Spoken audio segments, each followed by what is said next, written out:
Boa noite. Bom estar aqui essa noite, né? Poder desfrutar da presença de Deus, tanta gente bonita, né? Tanta gente querida, e especialmente pela presença dos nossos amigos aqui, nossos pastores, Davi e Mônica de Souza. Pode vir aqui, por favor, pastor Davi, pastora Mônica. Amém? Cuidado com o degrau aí. Isso.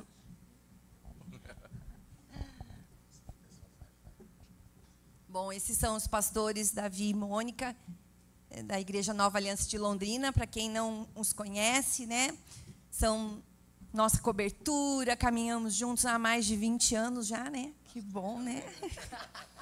E eu queria dizer para você, você que está plantado nessa casa, eu quero te lembrar, que bom que a casa que Deus te plantou é uma casa que caminha com outros, que tem cobertura de outros. Então, nós não estamos sozinhos, né, bem? Isso é um presente para nós, ter o pastor Davi e a pastora Mônica como nossos amigos, mas também como nossa cobertura, nos orientando, nos ajudando na caminhada, né? Então, você que, de repente, né, ainda não tinha tido a oportunidade de conhecê-los, é um privilégio. Quando acabar o culto, dê um abraço, né? Bem apertado, bem gostoso, porque eles têm sido uma bênção na nossa vida. Muito obrigada, viu? Muito bom. Sempre nos ajudando com as nossas filhas, desde pequena, né, bem? Desde pequenas. E eu sei que é um privilégio. É muito bom. A gente fala que, apesar de tanta coisa, tanta correria, eu sempre era meio assim, quem me conhece sabe bem, eu era meio cético com esse negócio de cobertura, né? Eu nunca ia tomar lá da cá, é só tomar lá, né? Da cara, muito pouco. E minha sogra, que está na presença de Deus, ela falava assim para a gente assim: você precisa conhecer o pastor Davi, você precisa ir a Londrina. Sempre falava isso, não é, Davi? E eu falava, já tem um Davi aqui, né? Já tem um Davi corintiano, um outro corintiano, meu. E aí quando minha sogra faleceu, aí a Débora estudou no seminário lá em Curitiba, e o pastor Davi e a pastora Mônica eram os conselheiros do seminário. E aí, quando a pastora Dora faleceu, foi aí que a gente se conheceu, porque a família vieram atrás, porque os pais do pastor Davi e os pais da pastora Débora eram muito amigos, né? E aí vieram e tal, aí é que a gente se conheceu. E aí a gente ficou maravilhado de poder caminhar com gente tão simples como vocês são, tão verdadeiras, e só que é perigoso caminhar com vocês, porque não tem anestesia. Mas a gente hoje vê o que Deus fez aqui, é fruto do ministério de vocês. E a gente, toda vez que vai a Londrina, a gente volta lá muito inspirado. Eu já falei isso para o pastor Davi. Quem aqui esteve em Londrina? Quando você volta de lá, você não volta inspirado? Inspirado por aquilo que Deus está fazendo naquele lugar. Tanta gente abençoada. Eu ia perguntar isso. Era uma cobrança. Então já vamos preparar aí é sossegado o negócio de ônibus, porque não tem esse negócio de visitar comércio, de ficar indo em lojinha. Nada, né? Mas que bom. Muito obrigado também pela agenda de vocês, por abrir esse espaço para a gente, que não é fácil, a gente sabe disso, mas é de todo o coração. E conta conosco com as nossas orações. A igreja ora por vocês. A gente ora por vocês todos os domingos, nominalmente, pelos filhos, pela família. Amém? Vamos dar uma salva de palmas ao Senhor pela vida deles, amém?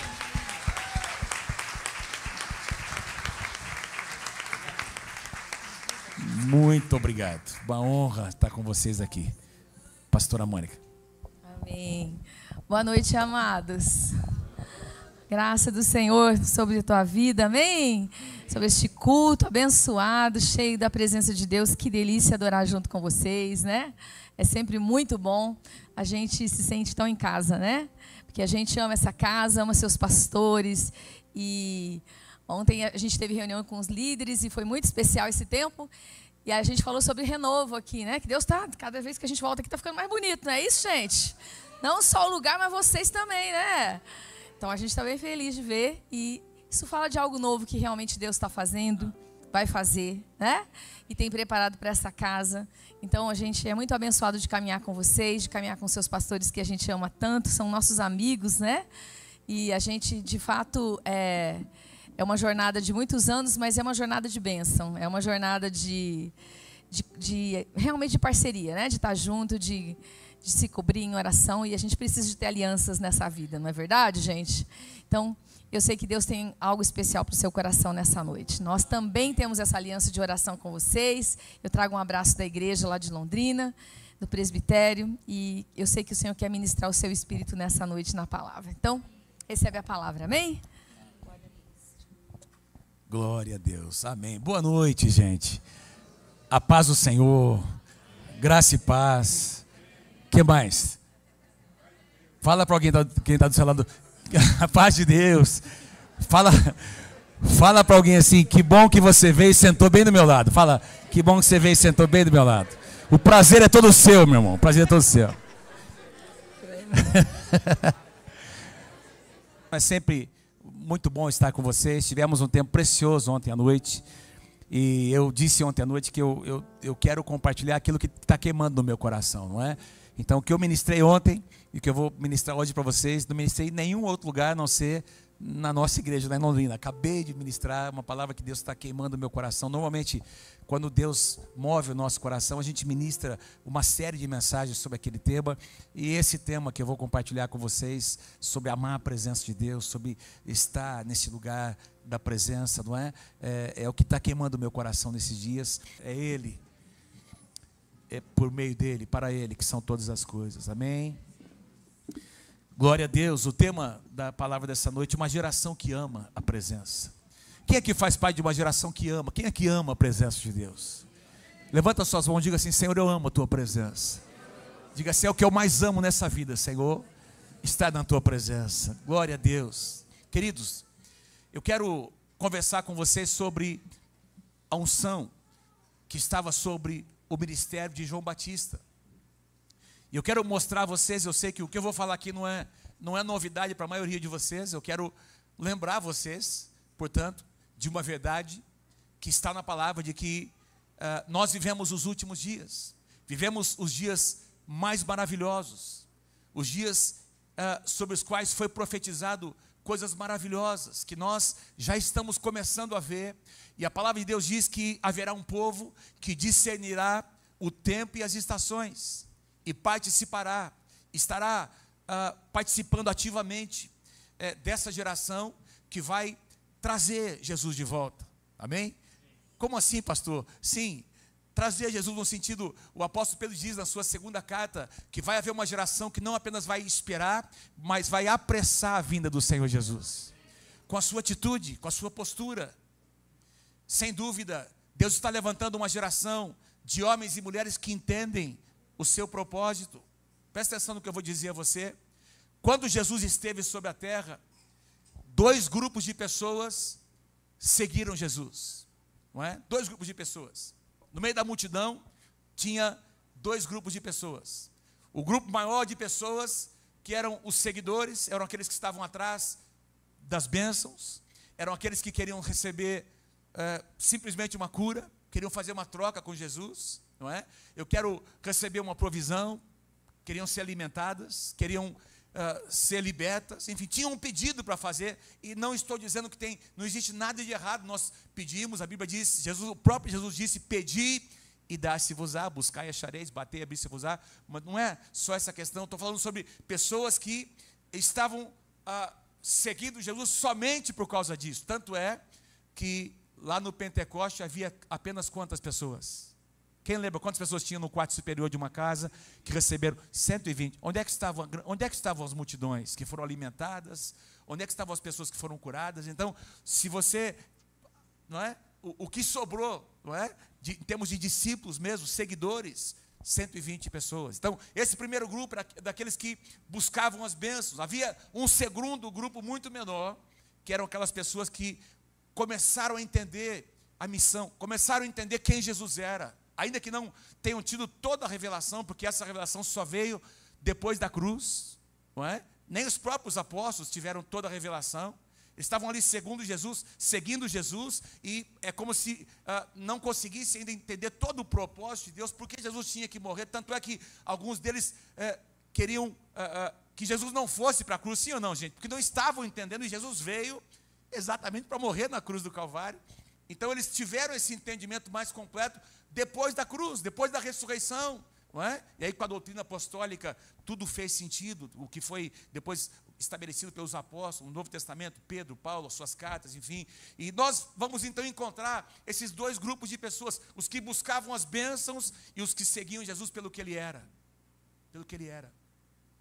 Houve uma ocasião, eu não vou ler aqui, aliás, se puder abrir para mim, eu não vou ler todo o capítulo, não, mas em João capítulo 6, versículos 68 e 69, João capítulo 6, versículos 68 e 69, vocês vão se lembrar que Jesus começa a ministrar. Quem conhece o contexto vai se lembrar de que Jesus começou a se aprofundar nos seus ensinamentos. Ele começou a ter muitos seguidores, muitos discípulos, e ele começou a aprofundar os seus ensinamentos e falar algumas verdades difíceis de serem ouvidas, não é? Difíceis de serem ouvidas. E a Bíblia diz que muitos discípulos começaram a abandonar o Senhor Jesus, tanto é que ele reúne os 12. E ele pergunta para eles: vocês também querem? Tem muita gente me abandonando, vocês também querem me abandonar? E nós encontramos então Pedro, sempre Pedro, né, gente? Simão Pedro respondeu a Jesus: Senhor, para quem nós iremos? Só tu tens as palavras de vida eterna.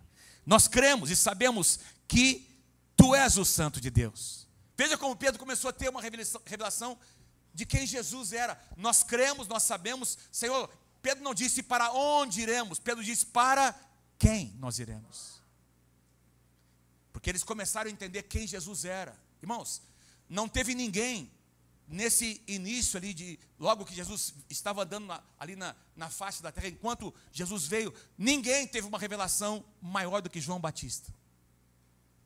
Nem os discípulos de Jesus, como eu disse, tinham todo o entendimento que João Batista chegou a ter sobre o Messias. Ele sabia que tinha sido enviado por Deus para preparar o caminho do Senhor, preparar o caminho do Messias.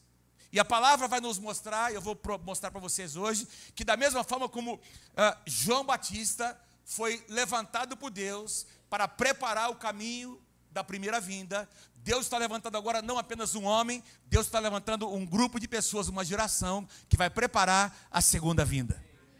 Então, Deus levantou João Batista como um sinal profético, uma primícia, um protótipo daquele, não é, da postura, do que essa geração precisa ser e fazer, não é, o seu estilo de vida antes da segunda vinda do Senhor Jesus. Se nós quisermos entender essa verdade, nós precisamos voltar para as profecias do Antigo Testamento. Tem muitas. Isaías profetizou, não é? Joel profetizou sobre os últimos tempos, mas eu quero ler com vocês Malaquias capítulo 4. Malaquias capítulo 4, a última profecia do Antigo Testamento, capítulo 4, versículo 5, vou ler algumas passagens bíblicas, tá bom? Peço que você preste muita atenção, porque as passagens, elas vão se conectando, não é? Antigo Testamento e Novo Testamento, para que nós tenhamos o entendimento do nosso chamado em Deus nesses últimos dias. Malaquias capítulo 4, versículos 5 e 6. Vejam, Malaquias está dizendo, inspirado por Deus: eu enviarei a vocês o profeta Elias, antes do grande e temível dia do Senhor. Versículo 6, ele fará com que os corações dos pais se voltem para seus filhos, e os corações dos filhos para os seus pais. Do contrário, eu virei e castigarei a terra com maldição. Então, o profeta está dizendo: olha, antes que venha o grande e temível dia do Senhor. Malaquias, gente, sempre que você lê na Bíblia sobre diga assim comigo, o dia do Senhor. Diga lá, o dia do Senhor. Quando você lê na Bíblia sobre essa expressão, o dia do Senhor, e aparece em vários profetas, Isaías, Jeremias, Ezequiel, Joel, Amós, Obadias, Sofonias, Malaquias, fiz aqui uma pesquisa, todos esses profetas, e também no Novo Testamento, em 1 Coríntios, 1 e 2 Tessalonicenses, 2 Pedro, quando você vê essa expressão, o dia do Senhor, não se refere à primeira vinda de Cristo, mas à segunda vinda. A segunda vinda. Então, diga assim comigo, o dia do Senhor se refere à segunda vinda de Cristo. Então, Malaquias está profetizando, antes que venha o grande dia do Senhor, antes que o Senhor Jesus volte na sua segunda vinda, ele diz: eu vou enviar o profeta Elias. Guardaram isso, gente? Vocês estão comigo? Amém? antes da segunda vinda, o profeta Elias virá. Então, mas como assim o profeta Elias? Eu vou explicar para vocês o que é que significa isso. Malaquias não está falando sobre uma pessoa, Malaquias está falando sobre um tipo de unção. Antes que venha a segunda vinda, eu vou enviar a mesma unção que estava sobre o profeta Elias, estará sobre uma geração.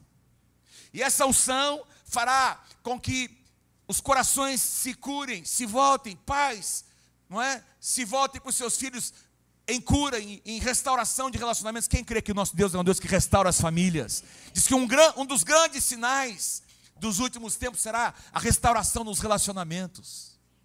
A unção, essa unção vai trazer, então, além do que Joel profetiza, cura, libertação, visitação de Deus, o evangelho sendo pregado em todas as nações. Jesus falou sobre isso, alguns dos sinais que vão anteceder a segunda vinda. Mas se o profeta Malaquias diz, olha, será um tipo de unção que vai preceder a segunda vinda, a grande pergunta que vale milhões é, que unção que é essa? Que unção que é essa? Como assim? Qual vai ser como é que essa unção vai se manifestar? Quem vai ser envolvido por essa unção? Essa unção vai tocar todas as pessoas? Essa unção vai simplesmente tomar todas as pessoas? Ou vai depender de uma reação nossa, para nós entendermos o que Deus está fazendo e sermos tomados, ungidos com essa unção? Vou tentar responder isso para vocês com a palavra de Deus. No Novo Testamento, Jesus nos dá uma dica sobre isso. Então lembra que Malaquias profetiza sobre Elias, amém? Vocês estão comigo, gente? A unção de Elias que virá antes da segunda vinda. Agora, vamos lá para Mateus capítulo 17, a partir do versículo 10.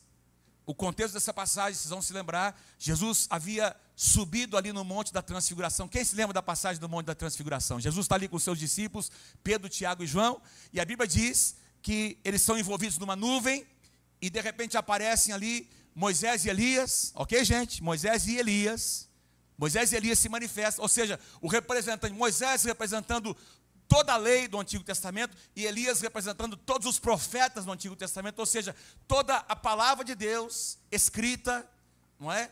Revelada até Jesus, em Moisés e Elias, eles representavam ali, eles aparecem, eles transfiguram, ou seja, diz lá que, se você ler anteriormente, que os seus corpos estão ali glorificados, uma primícia daquilo que vai acontecer na segunda vinda do Senhor Jesus, porque 1 Coríntios diz que quando o Senhor Jesus vier em glória, que você conhece essa passagem, a Bíblia diz que quando Jesus estiver vindo, não é? Quando o som da trombeta soar, a Bíblia diz que os mortos em Cristo ressuscitarão, os vivos terão seus corpos glorificados, e essa massa de gente que se chama a igreja vai ser arrebatada para encontrar o Senhor Jesus, com o Senhor Jesus nos ares, para que o reino dele seja estabelecido nessa terra. Quem crê, diga amém em nome de Jesus. Quem vai estar lá naquele dia? Quem vai estar lá? Eu estarei lá, eu quero ver você lá. Quem vai estar lá naquele dia? Quem pode dar um aplauso a Jesus nessa noite? Nós estaremos lá nesse dia, glória a Deus. E aí eles estão vendo ali Elias e Moisés transfigurados, não é? Mostrando prefigurando, não é? Uma primícia daquilo que vai acontecer na segunda vinda. E aí, meus irmãos, Jesus agora está descendo com os discípulos, está descendo do monte da transfiguração. Elias e Moisés foram embora, Jesus está descendo ali do monte, e eles estão conversando sobre o quê? Sobre o que havia acontecido. Eles estão conversando sobre esses sinais que vão acontecer na segunda vinda. E aí eles fazem uma pergunta para Jesus: por que dizem os escribas ser necessário que Elias venha primeiro? Eles estão se referindo à profecia que nós lemos em Malaquias. Por que os escribas, os que escrevem aí a lei, os copistas dizem, aqueles que conhecem a palavra, eles dizem que Elias tem que vir primeiro? Jesus então respondeu: sim, de fato Elias virá e restaurará todas as coisas. Jesus então confirma, vocês estão comigo aí, gente? Jesus confirma a profecia de Malaquias. Jesus diz, é verdade, eles estão dizendo que Elias tem que vir primeiro. Por quê? Não, Jesus está dizendo porque Malaquias profetizou que a unção de Elias virá antes da segunda vinda. Então, Jesus restaurará todas as coisas, mas Jesus não termina a profecia por aí, ele continua, e aí ele entrega uma chave para os discípulos, versículo 12, eu, porém, vos digo, Elias já veio. Fala para o teu irmão assim, Elias virá ou já veio? Elias virá ou já veio. Será que Jesus está enganado? Porque Jesus acabou de dizer para os discípulos que a unção de Elias virá, conforme Malaquias profetizou. Ele diz: eu, porém, vos digo, Elias já veio e não o reconheceram. Antes fizeram com ele tudo quanto quiseram. Assim, também o Filho do Homem há de padecer nas mãos deles. Então, você pode ler comigo lá, versículo 13, comigo, vamos lá. Então, os discípulos entenderam que ele lhes falara a respeito de João Batista. Jesus diz: sim, Elias virá, mas eu digo uma coisa para vocês, Elias já veio. E assim como tudo que fizeram com ele, porque nessa altura aqui do campeonato, João Batista já havia morrido. Então ele está dizendo, Elias já veio. E fizeram tudo isso aqui com ele, e assim farão com o Filho do Homem. Eles entendem, de repente, as escamas dos olhos caem, e eles entendem que João Batista, que a unção de Elias, já havia se manifestado em João Batista. E aí, meus irmãos, quando diz aqui que eles entenderam, eles tiveram uma revelação de, sim, a profecia, existe uma profecia que vai ainda se cumprir, mas as primícias da profecia aconteceram agora no ministério de João Batista. Deixa eu ler uma passagem paralela, Mateus, eu sei que é muita passagem, se vocês puderem aí, Mateus capítulo 11 vai confirmar isso. Mateus capítulo 11, versículos 13, 14 e 15, eu estou lendo na NVI, não é? Numa outra conversa paralela, Jesus já havia afirmado isso que eu estou dizendo a vocês, pois todos os profetas e a lei profetizaram até João Batista, Mateus 11, 13, versículo 14, e se vocês quiserem aceitar, este é o Elias que havia de vir. Aquele que tem ouvidos, ouça. Então, Jesus está dizendo, ó, esse aqui é o Elias. Mas Jesus não está anulando a profecia de Malaquias sobre os últimos tempos. Ou seja, a unção de Elias ainda um dia vai se manifestar. Mas Jesus está dizendo, se vocês quiserem entender como será essa unção, como essa unção vai se manifestar, olhem para João Batista. Porque ele é uma manifestação inicial da mesma unção que vai se manifestar. Então vocês querem aprender, Jesus está dizendo, vocês querem aprender como ela vai se manifestar? Vocês querem aprender como esse grupo de pessoas vai andar na terra? Como ele vai interagir? Como ele vai representar o Senhor? O que vai acontecer com esse grupo de pessoas que será tomado pela unção de Elias? Olhem para João Batista e vivam como João Batista, porque aqueles que viverem como João Batista serão aqueles que experimentarão a unção de Elias nos últimos dias. E é por isso que eu afirmo mais uma vez para vocês, nós vivemos no tempo mais maravilhoso da face da terra, irmãos. Porque nós vivemos dos últimos dias. E eu ouso dizer a vocês que Deus já está levantando uma geração que vai preparar o caminho da segunda vinda. Deus já está levantando um grupo de pessoas. Então não é para todo mundo, pastor, eu ouso dizer para vocês que não é para todo mundo. Assim como Jesus veio, nem todos entenderam que ele era o Messias, nem todos vão entender os sinais dos tempos. Assim como havia dois grupos de pessoas na época de Jesus, esses mesmos dois grupos de pessoas existem hoje dentro da igreja. Tem gente dentro da igreja que só está atrás de bênçãos, de ser feliz. Jesus não veio para fazer eu e você feliz. Jesus veio para me revelar o caminho da salvação para você também, o caminho da redenção. Quem é que diz que Jesus veio para nos fazer feliz? Quem é que diz que Jesus veio para fazer todas as nossas vontades? Amém, gente? Quem está entendendo? Quem pode dizer amém? Então, não é assim que funciona. Agora existe uma geração que vai entender o seu propósito, que vai entender o tempo em que vive. Quando eu olho para João Batista, e eu quero ser muito simples nessa noite, porque eu quero orar com você. Se João Batista é um protótipo, se João Batista é uma manifestação inicial daquilo que vai acontecer, daquilo que nós precisamos desejar ser, então eu quero falar com você sobre algumas características que João Batista tinha, que ele carregava, que nós também precisamos ter. Quem quer receber isso, diga amém em nome de Jesus. João Batista, meus amados, decidiu, número 1, decidiu viver um padrão elevado de santidade. Primeiro ponto que me chama a atenção em João Batista foi um homem que viveu um padrão elevado, acima da média de santidade. Um padrão, diga comigo, um padrão elevado de santidade. Ou seja, João Batista não viveu uma vida comum, como todas as pessoas. ele viveu e ele experimentou um nível de consagração acima da média. Irmãos, presta atenção, logo no nascimento de João Batista, aliás, antes de João Batista nascer, Deus visita os seus pais. Deus visita Zacarias, Deus visita Isabel. Sim ou não, gente? Vocês lembram dessa passagem? Deus fala, não é? Houve uma profecia sobre João Batista, de que ele seria consagrado, não é? Que na sua cabeça não passaria navalha, ele viveria um tipo de vida diferente, que ele seria o precursor do Messias, mas para que isso acontecesse, ele teria que viver o voto do Nazireu, que era um voto conhecido no Antigo Testamento. O Nazireu era uma pessoa completamente separada. Quem cruzasse o caminho de um Nazireu lá no Antigo Testamento, sabia que estava diante de uma pessoa diferente, porque o Nazireu comia de um jeito diferente, falava de um jeito diferente, se vestia, ele era uma pessoa que tinha um nível de consagração, não é? Ele não podia tocar em cadáveres, nem humanos, nem de animais, ele não podia beber nenhum tipo de bebida fermentada, bebida alcoólica, não cortava os seus cabelos como sinal da cobertura do Senhor sobre a sua própria vida, não é? Determinados tipos de alimento, ele se consagrava para não tocar naqueles alimentos. Se por acaso ele quebrasse, esse era um voto que ele fazia ou por um tempo ou por toda a sua vida. E se esse voto fosse quebrado, o Antigo Testamento dizia, ele tinha que rapar a sua cabeça, refazer o voto, se reconsagrar diante do Senhor, para voltar a viver em santidade. É algo simbólico para nós. Nós vamos encontrar na Bíblia alguns exemplos de nazireus, por exemplo, Samuel e Sansão, dois exemplos distintos, não é? Samuel também foi consagrado a Deus antes do seu nascimento para ser um nazireu. Os seus pais o consagraram, Ana o consagrou, né? Seus pais o consagraram, e a Bíblia diz que não apenas seus pais o consagraram, mas ele decidiu viver uma vida consagrada. E você vai encontrar, durante toda a vida de Samuel, um profeta diferenciado.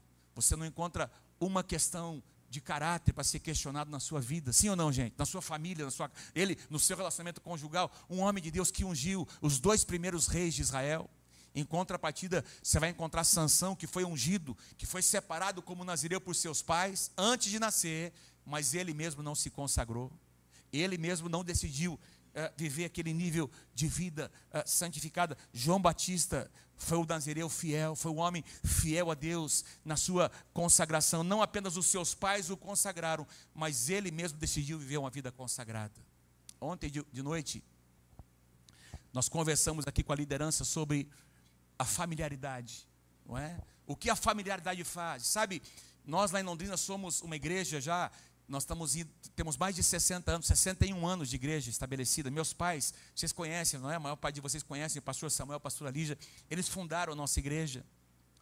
E nós somos uma igreja de gerações, assim como nós temos aqui na Betel também, uma igreja de gerações, não é? Estava conversando com o Carlos sobre isso. Lá na nossa igreja nós temos 3, às vezes quase 4 gerações ali juntas. 4 gerações, na verdade, não é? O avô, o pai, o filho, o neto. Nós temos os nossos netinhos já crescendo ali na igreja. Então você olha ali quando as pessoas estão ministrando louvor, tem lá os filhos, os pais estão sentados, os filhos estão ministrando, não é?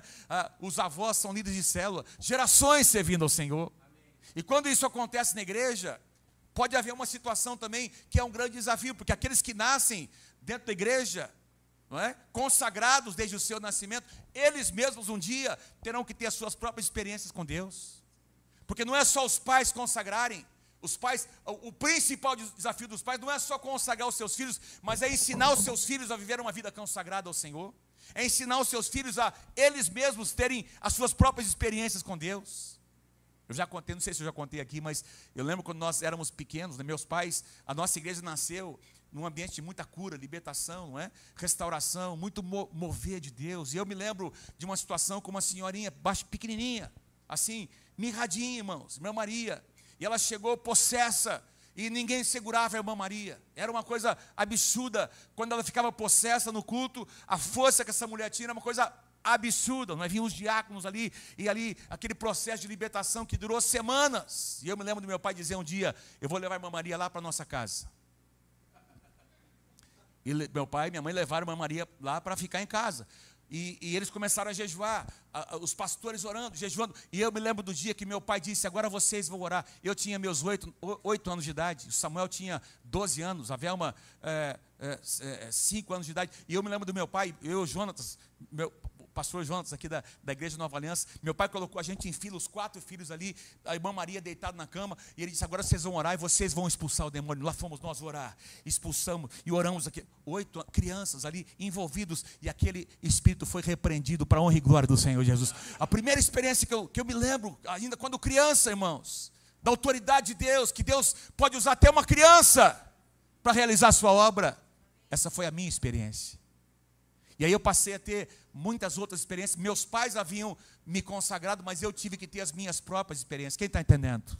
João Batista foi consagrado por seus pais, mas ele teve que ter as suas próprias experiências e ele decidiu viver uma vida consagrada acima da média. Deus não virá com essa unção para pessoas que não têm a sua vida com um nível de consagração acima da média. Quem está entendendo o que eu estou dizendo?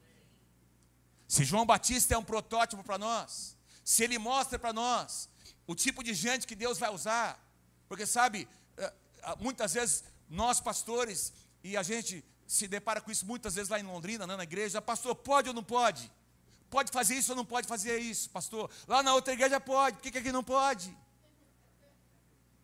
E é ruim você ter que ficar dizendo assim, pastor Sérgio, isso pode, isso não pode. Nós não estamos aqui para dizer isso pode, não pode. Se você tem o Espírito de Deus, se você está debaixo da unção de Deus, você vai querer, vai partir de você viver uma vida altamente consagrada a Deus. Você não vai querer tocar em determinadas coisas. Você não vai querer frequentar determinados lugares, porque aquilo não é o lugar de um crente em Jesus. Você não vai querer conversar algum tipo de conversa, porque aquela não é uma conversa que cabe a um crente consagrado a Deus. Quem está entendendo o que Deus está dizendo? Um nível de consagração acima da média. Se nós quisermos viver e fazer parte desse grupo de pessoas que vai entender, porque quando Jesus falou a primeira vez sobre Elias, ele disse, olha, ele está aí, ele já veio, quem tem ouvidos, ouça. Nem todos ouviram, nem todos entenderam, tanto é que mataram João Batista.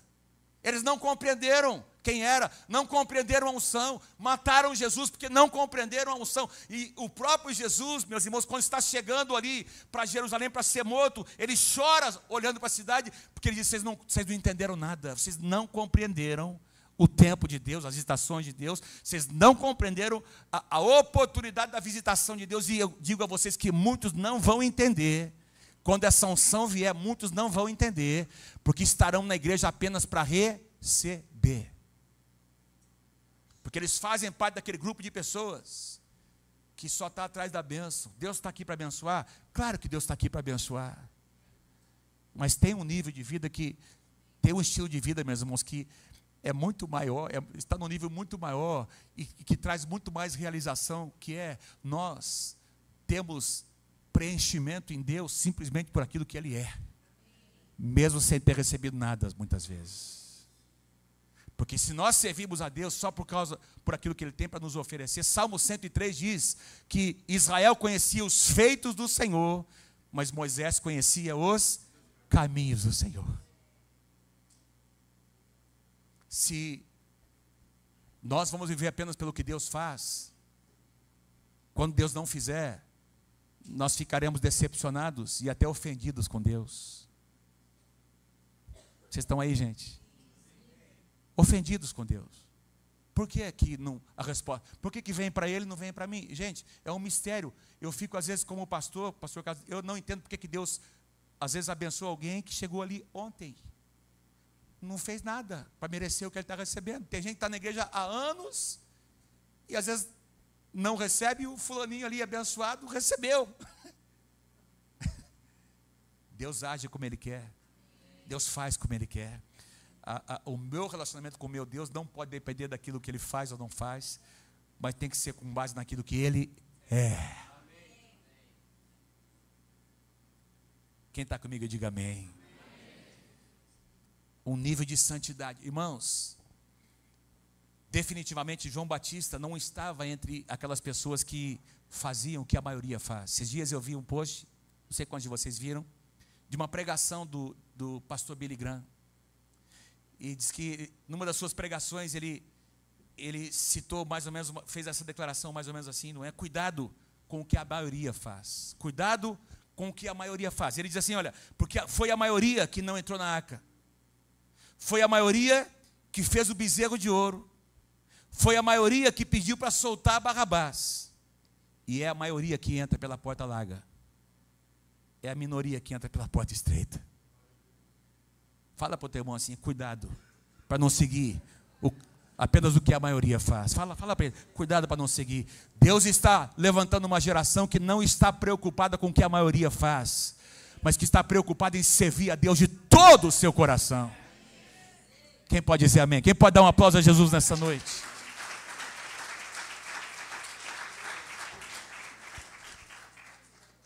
Foi algo tão forte, o estilo de vida que João Batista viveu, que em João capítulo 5, verso 35, João 5, 35, foi assim que Jesus definiu. Foi dessa forma que Jesus se referiu a João Batista. Ele era como uma tocha acesa, ou uma tocha ardente e resplandecente. João Batista viveu como uma tocha ardente e resplandecente. Deus está levantando homens e mulheres que vivem como uma tocha acesa, que incendeiam os lugares por onde eles passam. Eu quero ser uma tocha acesa.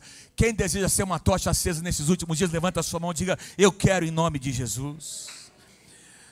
O nível de consagração que você e eu vivemos vai definir o nível de unção que eu e você vamos experimentar. É assim que funciona. Então, em primeiro lugar, João Batista viveu um nível elevado de santidade. Foi algo intencional. Ele se consagrou, ele se separou.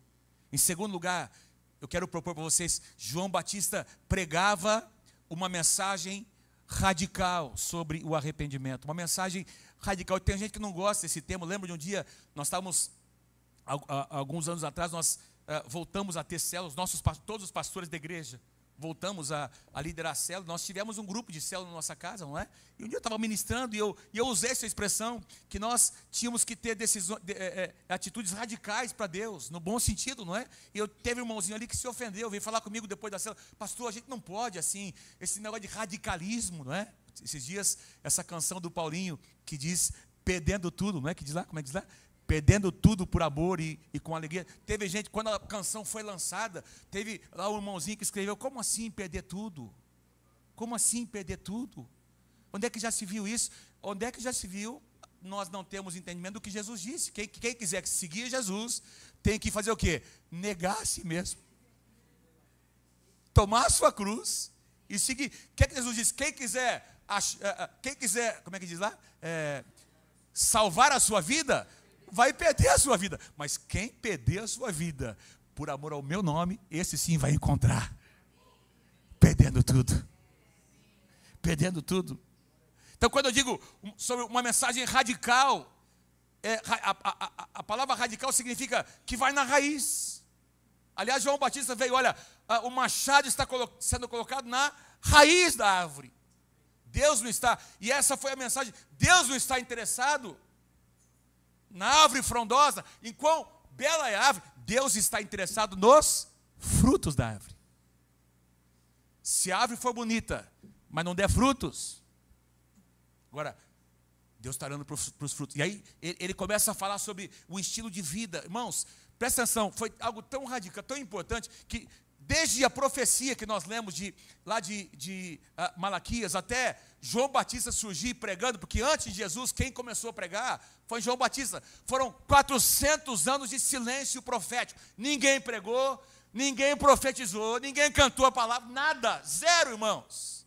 E de repente, depois de 400 anos de silêncio, surge João Batista pregando o arrependimento. Foi a primeira palavra, foi a primeira pregação, arrependei-vos, porque o reino de Deus está próximo, o reino de Deus está chegando. Olha, eu batizo vocês com água, mas tem alguém que está vindo aí logo depois de mim, ele vai batizar vocês com o Espírito Santo e com fogo, louvado seja o nome do Senhor. Eu vim aqui para preparar, eu não sou ele, eu não sou o Messias, eu vim apenas para preparar o caminho do Messias. Depois de 40 anos de silêncio, João Batista vem pregando, não é? Mateus 3, versículos 1 e 2, naqueles dias surgiu João Batista pregando no deserto da Judeia e dizia: arrependam-se, pois o reino dos céus está próximo. A palavra arrependimento aqui é, vocês sabem, metanoia, que significa mudança de mente, conversão, ou seja, o sujeito está indo numa direção, ele se converte, ele muda, não é? Ele está indo em direção ao inferno e agora tem uma mudança, algo acontece aqui dentro, ele muda de direção e ele agora está indo em direção ao céu, à eternidade. Ele muda as suas convicções, os seus valores, arrependimento. Então, a mensagem de João Batista vem e provoca uma revolução na sua época, tanto é que o impacto foi tão grande que pensavam que João Batista era o Messias. Vieram perguntar para ele, em certa ocasião: quem é você? Lembra disso? Quem é você? Pensando que ele era o Messias. E ele primeiro responde quem ele não é. Eu digo a vocês, eu não sou o Messias. Então quem você é? Eu sou uma voz do que clama no deserto: preparem o caminho do Senhor. Eu não sou o Messias.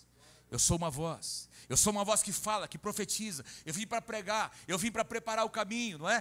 E aí, meus irmãos, ele ocupa esse lugar. E ele vem para pregar uma mensagem que deixa as pessoas desconfortáveis.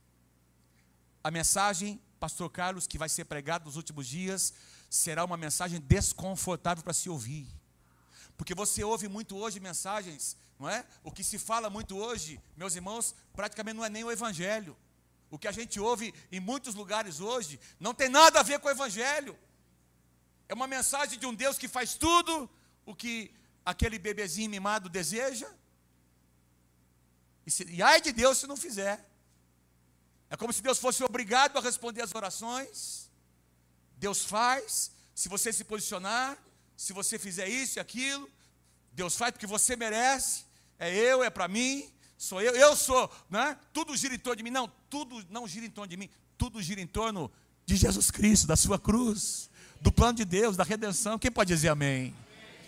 Irmãos, aqueles nossos irmãos lá do primeiro século, meus irmãos, morreram porque eles entenderam que se tratava de uma mensagem radical. Quando eles começam a ser perseguidos primeiro pelos judeus e depois o negócio aperta com os romanos, qual foi o grande confronto para os cristãos da época da igreja primitiva? Olha, o Kyrios é César, o único Senhor é César. Vocês não podem chamar Jesus de Senhor.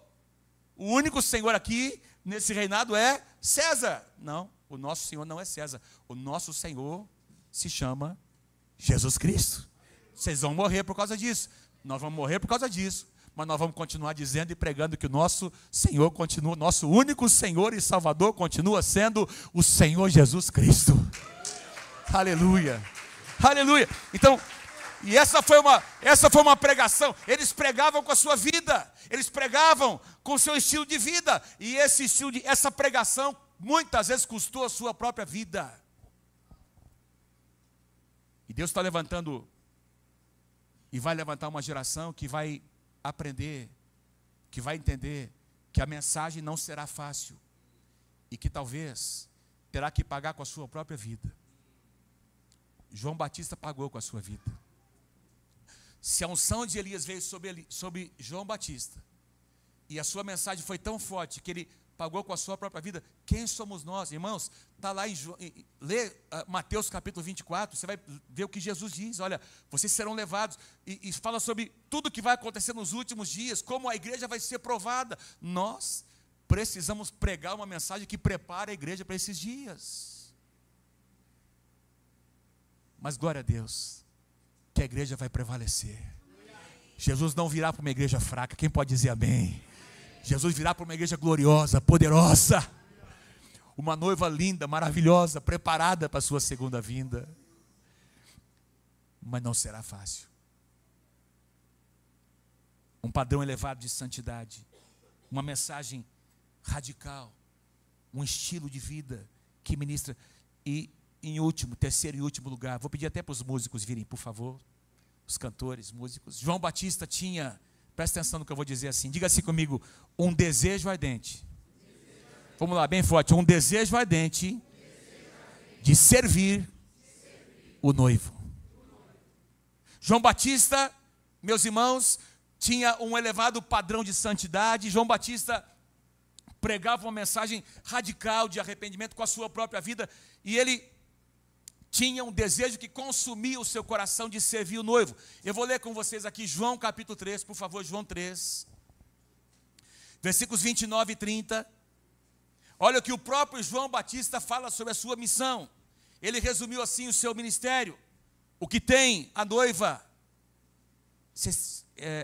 eu não sei se eu estou lendo aqui, a noiva pertence, tá, pode ser essa tradução, tá? Eu acho que eu estou lendo aqui numa outra tradução, eu acho que a minha aqui é atualizada, mas pode deixar essa mesmo, tá? Acompanhe lá comigo. O que tem a noiva é o noivo.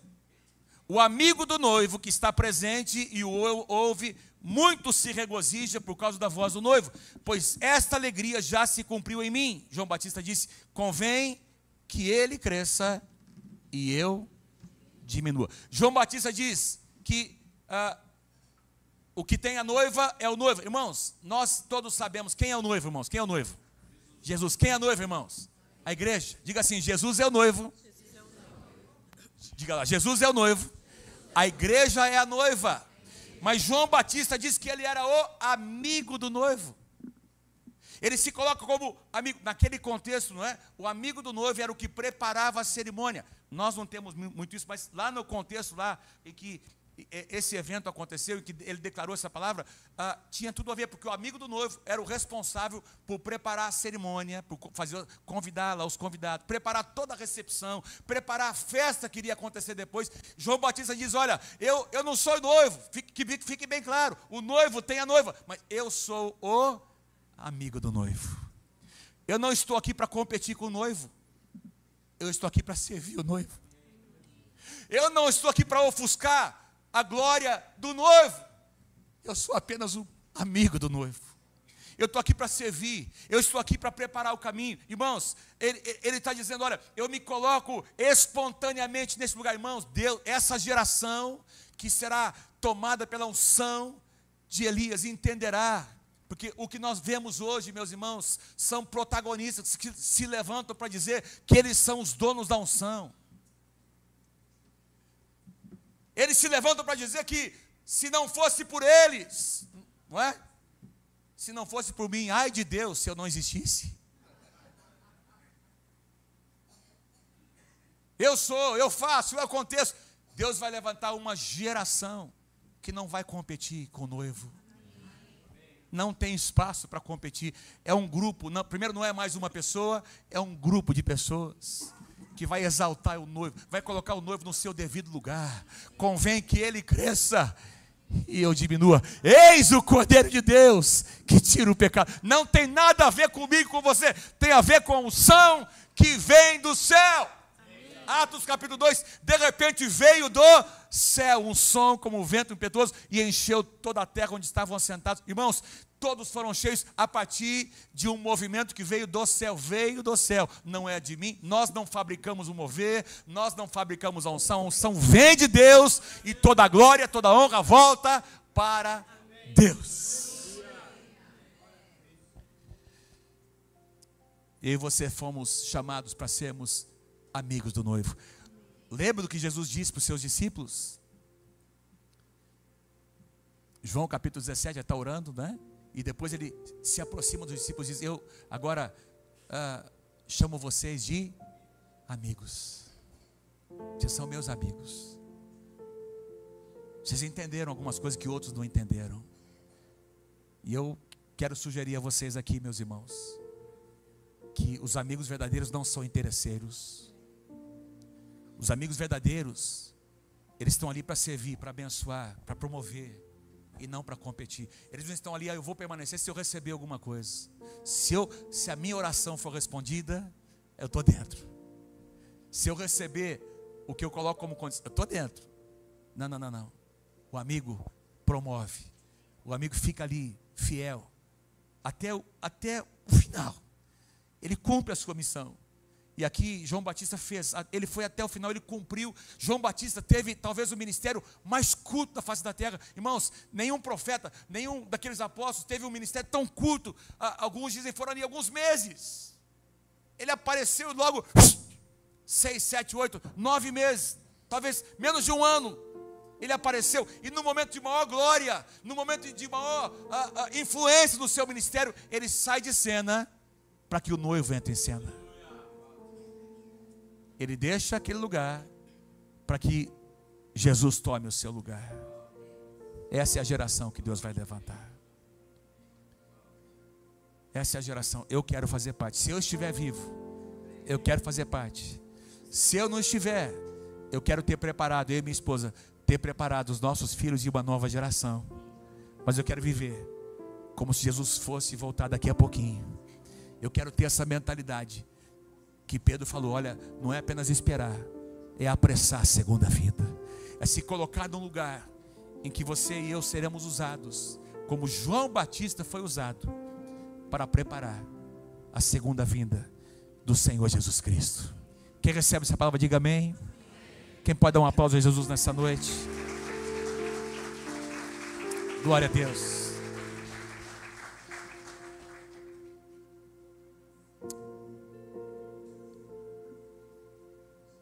Se você puder ficar em pé comigo, por favor.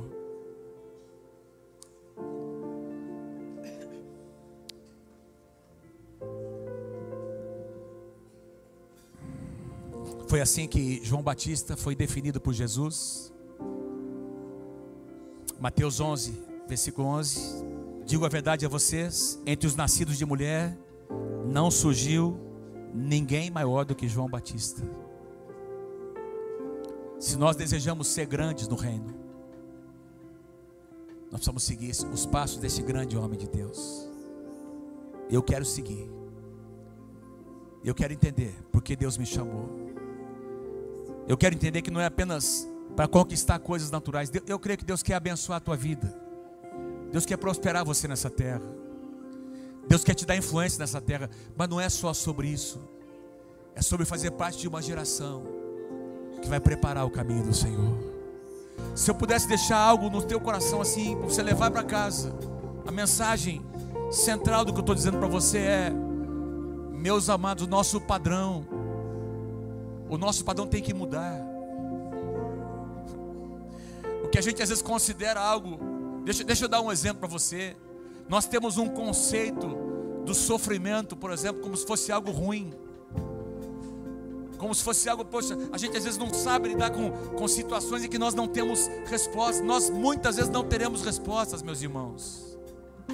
Nós estamos aqui hoje reunidos por causa do sofrimento de um homem que saiu da sua glória para morrer numa cruz.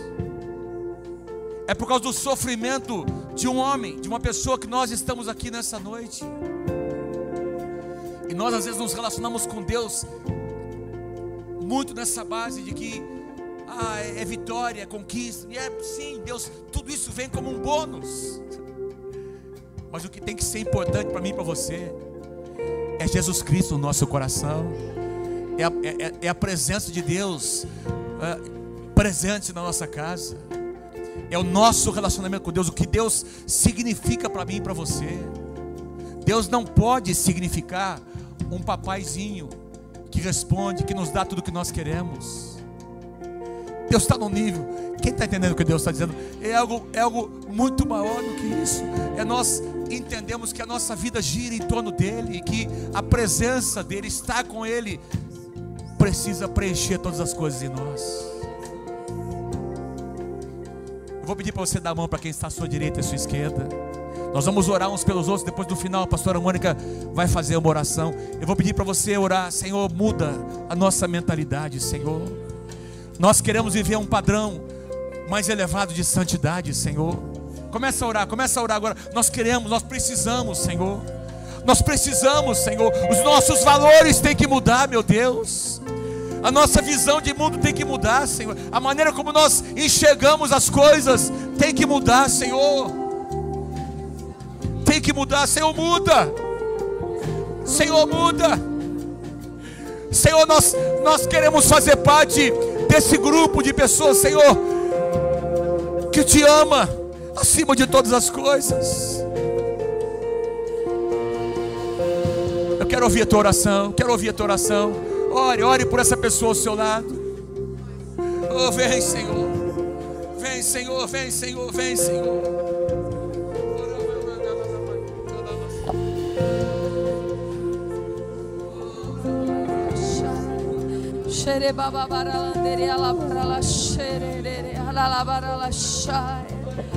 Oh, Senhor,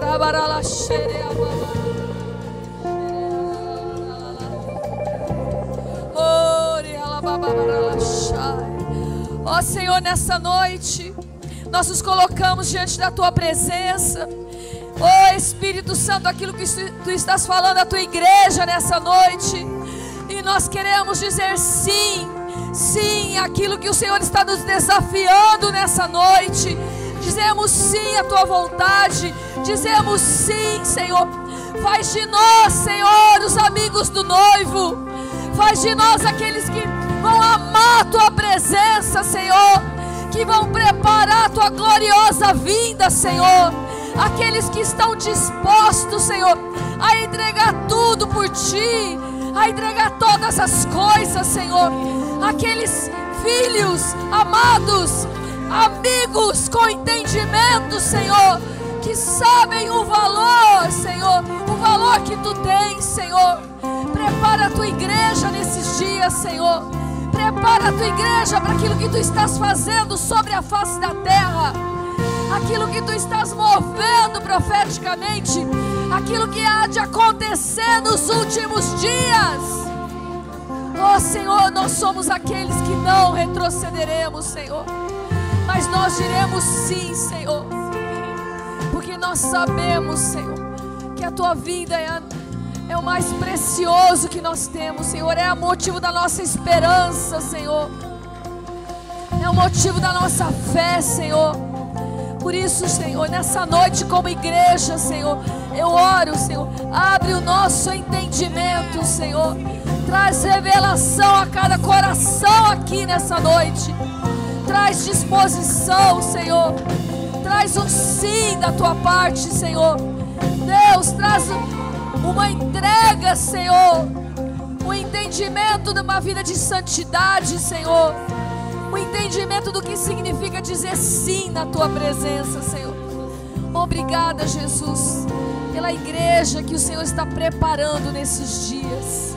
Porque essa igreja há de permanecer, Senhor, vitoriosa, gloriosa, Senhor. Oh, é o que nós oramos e nós te pedimos em nome de Jesus.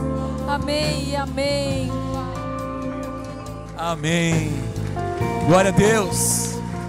Eu já vou passar aqui para os pastores. Vem cá, pastor Carlos, pastora Débora. Obrigado, viu, por estar com vocês. Quero só que você repita comigo assim. Diga assim comigo: chamados para sermos filhos, convocados para sermos servos, convidados para sermos amigos. Amém? Quando você nasceu de novo, você foi chamado para se tornar um filho e uma filha. Depois você se envolve na igreja, Deus te chama para você servir os irmãos. Deus te convoca para isso, para ser um servo. Mas existe um convite de Deus, que você pode aceitar ou não, para se tornar um amigo do noivo. Esse é um convite que Jesus fez para todos nós aqui nessa noite. Eu quero ser. Quem quer ser amigo do noivo? Dê mais um aplauso a Jesus nessa noite. Obrigado, Senhor. Amém. Amém. Amém.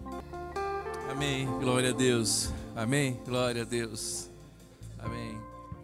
É para isso que nós estamos aqui, né? Para isso que nós estamos vivendo. Amém. E aí a gente termina assim. Mais uma vez, muito obrigado, viu, pastor Davi, pastora Mônica. E a gente está muito honrado de caminhar com vocês, ser inspirado por vocês. Muito, muito, muito. Que Deus nos ajude. Queremos ser também facilitadores para vocês. Amém. Conte conosco. Amém. Amém. Amém. Quem crê que o Senhor falou conosco nessa noite? Amém. E nós queremos experimentar a sua vontade, experimentar a sua graça. E que não tem nada a ver conosco, que tem tudo a ver com Ele. A Ele a glória. Aleluia. Glória a Deus. Amém. Dê uma salva de palmas ao Senhor. Até domingo. Deus te abençoe e te guarde até domingo. Amém. Aleluia.